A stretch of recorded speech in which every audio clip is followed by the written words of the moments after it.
the dog is going off. He's standing at the bottom of the stairs, and he's like wanting to attack something, and he's just growling and losing his mind. And he's like a 5-month-old puppy. And I laughed, and I said, oh, my goodness, it's okay. It's just me. And she was like, okay, I totally believe you now. So, yeah, I have had animals follow me, definitely. So, getting back to Richard,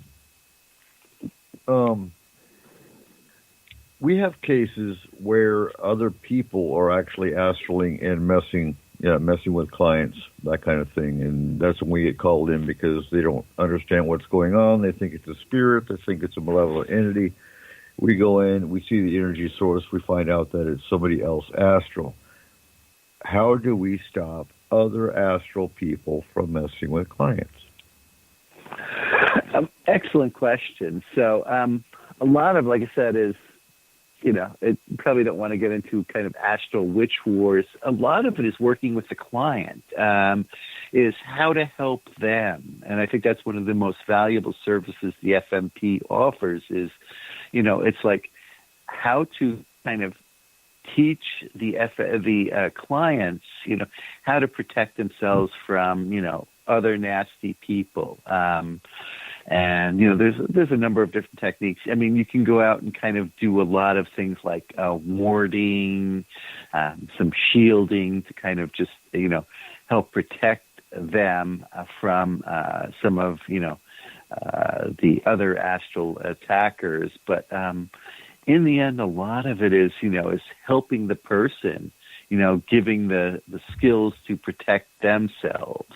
Teach them basically psychic self-defense so that they are much less vulnerable to these type of attacks. Everything from, maybe recommending shadow work to therapy to, just understanding, what makes them vulnerable. And then the standard warding, and protections around the environment. But it's still just, making sure that, they have the skills to protect themselves once the FMP team is gone.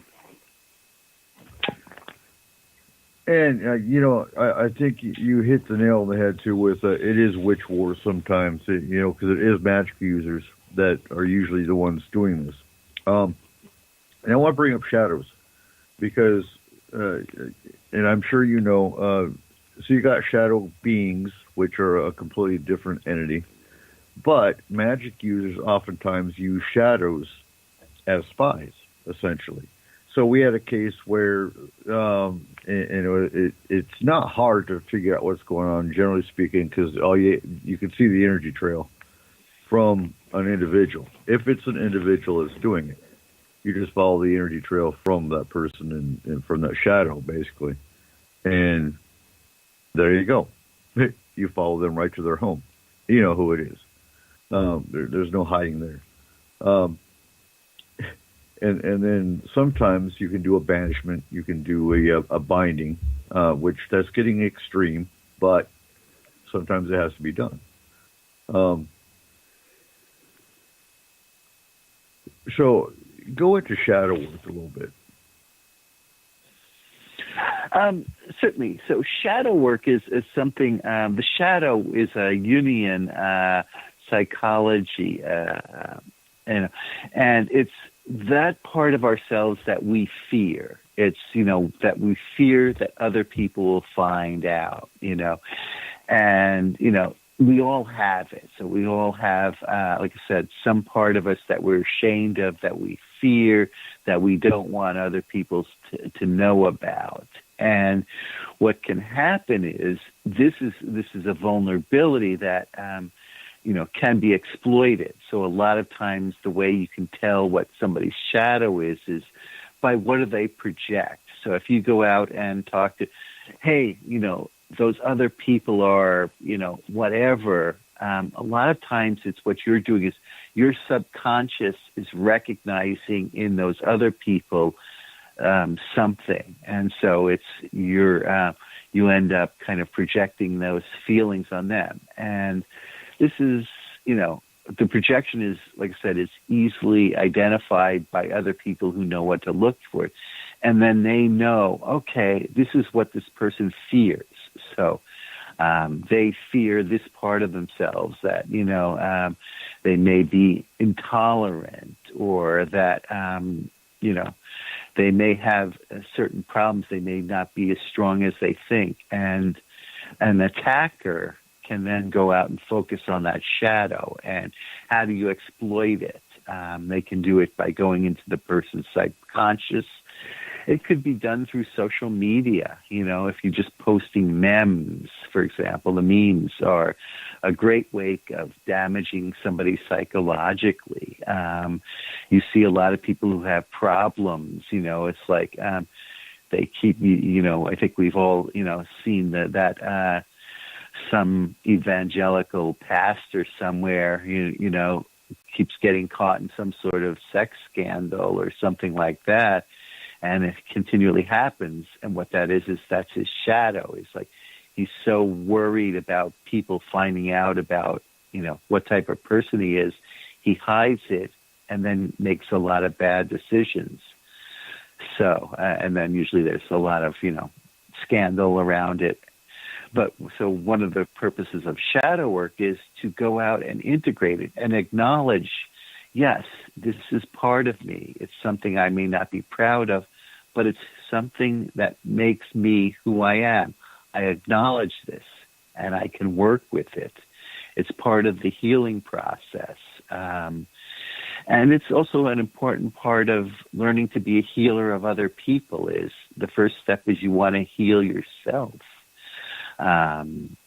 Being able to identify, yes, this is something I'm not comfortable about myself, but I can accept. And if I can accept that in myself, I can accept that in other people. This is a very important part of, looking at, when you find out how you interact with people, it's often because you are not accepting of yourself. And you can improve your relationships with people, with family, friends, coworkers, by accepting yourself and learning to accept them. So this is the key of shadow work, is you learn to accept other people, learn to love yourself, you learn to love other people.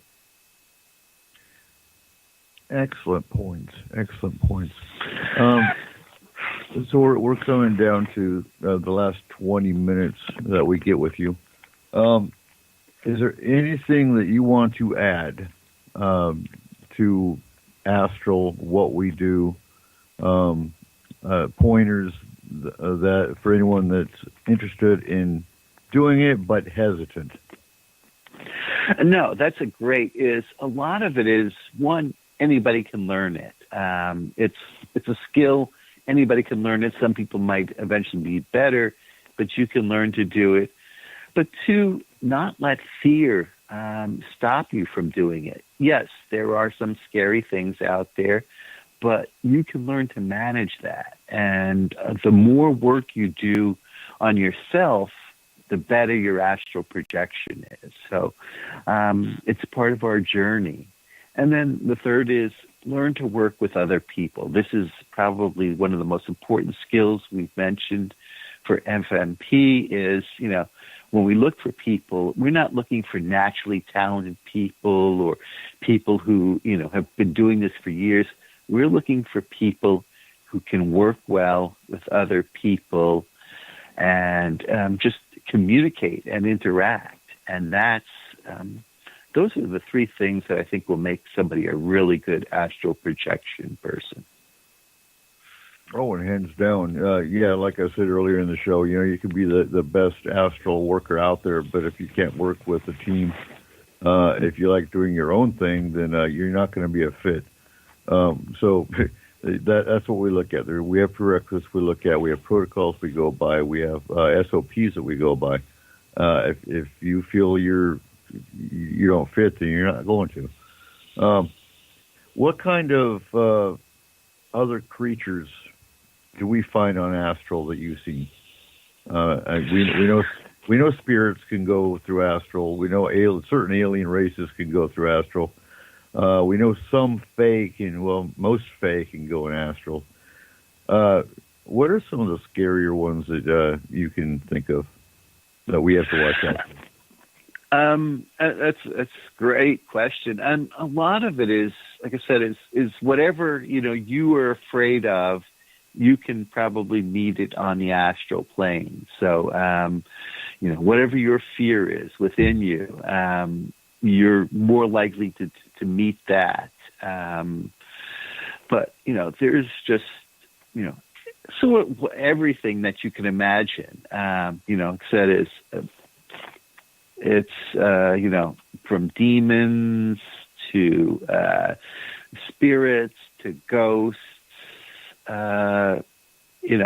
even people have said they've met angels there. So, and then like I said, you've also got a lot of the nastier side. So everything that, is in your deepest, darkest fear within your imagination, you can meet it in the astral plane. And, like I said, the more, like I said, you learn to deal with it on yourself, the easier it becomes to deal with it on the astral. You become less afraid of it because, the astral is sort of the place where, whatever, the worst of the worst is waiting there, and so basically make yourself ready to deal with it. And then, whatever it is, whether it's demons, aliens, or spirits, negative spirits, whatever's there, just we find it. You can find it, and you may have to deal with it. And so we have about 15, 17 minutes. So go briefly into a little more of the time travel that you teach. Certainly. So the basic great thing in the astral plane, and actually in the physical, is that time and space are very, very heavily related. So, so you're not limited, especially in the astral plane, is you're not limited to, just here. So, a common first exercise we'll do is just go back into an earlier time in your life. So we'll have, a very common one, it's like just go back to a time when you were very happy as a child, perhaps at a vacation or at a family, outing, just get used to moving into the past. So we're not defined by our past. So you can go back and you can actually change how you perceive the past. So there's actually a lot of science, very interesting, on how our perception of time is tied to our memories. So if you can go in, learn to work with your memories, you can change your perception of time. This may include even going back to past lives. So working with memories, you can go back to past lives, find out, who you are, how past lives are helping you, or hurting you. So a lot of times we see that, wow, I made this bad decision in this life, go back into a past life, and wow, this other person who was like me but different than me also made some poor decisions. What can I learn from that? You can go forward in time. One of the exercises I have people do is go to a year from now, meet yourself, the person that's in this new, time a year from now, and ask them, about, a new job, a new relationship, whether you should do something. So this is a way of doing some divination, is you can talk to your future self. You can also go to an alternate reality, a situation where, wow, I made this decision in the past, wasn't